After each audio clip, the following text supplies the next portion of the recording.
Alamin naman natin ang latest mula sa Korte Suprema para sa public interview ng Judicial and Bar Council sa mga nominado sa pagka-Chief Justice. May ulat on the spot si Mark Salazar. Mark? Rafi, naka-lunch break ngayon ang JBC public interview. Kanina umaga ay nasalang isang dekano ng law school at isang associate justice ng Supreme Court sa public interview. Pinakahuling nasalang si Associate Justice Antonio Carpio, na kanyang pagpasok pa lamang sa panel ay nag-standing ovation ng mga tao at siya ay ang tawag sa kanya ay chief ng iba sa mga miyembro ng panel bilang acting Chief Justice ng Supreme Court.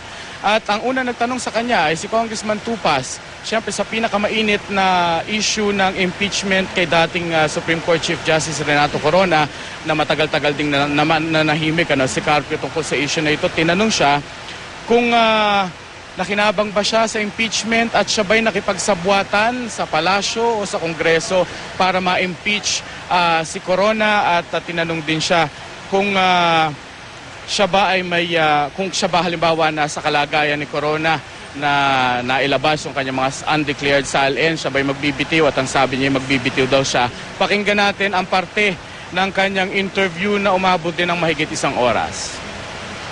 But So hindi po totoo nag-scheme kayo? Hindi of totoo. course, you would know that because I never talk to you.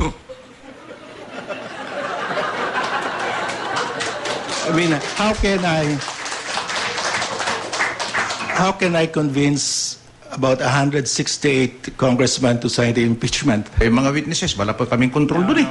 Sa ano yan mga pulis yan, saka mga piskal yan eh. Ano, Mr. Chairman, behind this proposal would be the work of the judge. How will you be able to supervise your court?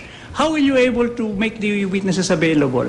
It's in the management ability of the presiding judge to marshal these resources. Siya ang nagdidikta niyan eh.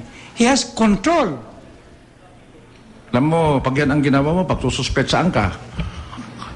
Kung ang judge maghahanap ng witnesses, siya ang bahala sa witnesses, pagsususpetsyan ka ng kabila. Tingnan nyo, Ang witnesses, problema ng prosecution yan eh. But how do you do it na hindi ka magsususpetsahan?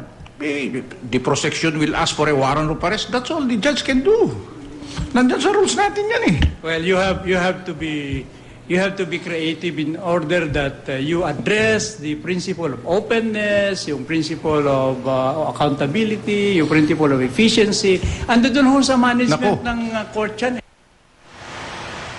Yung ikalawang video clip na napanood nyo ay si Dean Dean Amado Valdez, ang dekano ng ng UE Law School. Siya yung unang nasalang kaninang umaga.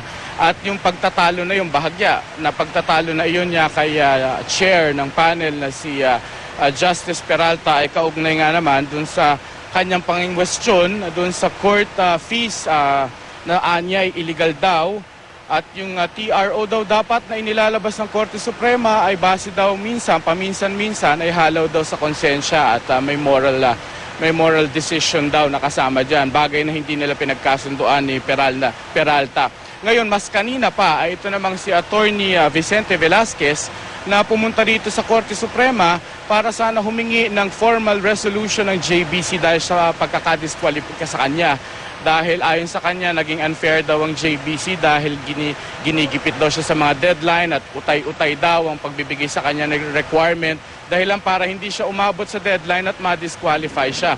Kinukuha pa natin yung panig ng JBC tungkol sa kanyang mga bintang. Anyway, sa security check pa lamang kanina, hindi na siya pinayagang makapasok sa panel at siya in-escort na palabas at sa media na lamang nagsalita. Iaakyat niya raw sa Korte Suprema, sitting en banc, yung kanyang pagrereklamo sa pagkakadisqualify sa kanya. Mamayang hapon naman, Rafi, isa pang dekano ulit at isa pang Associate Justice ng Supreme Court ang masasalang sa public interview, at ito ay si Associate Justice Teresita De Castro at Dean Cesar Villanueva ng former Ateneo Law School Dean. Rafi. Maraming salamat, Mark Salazar.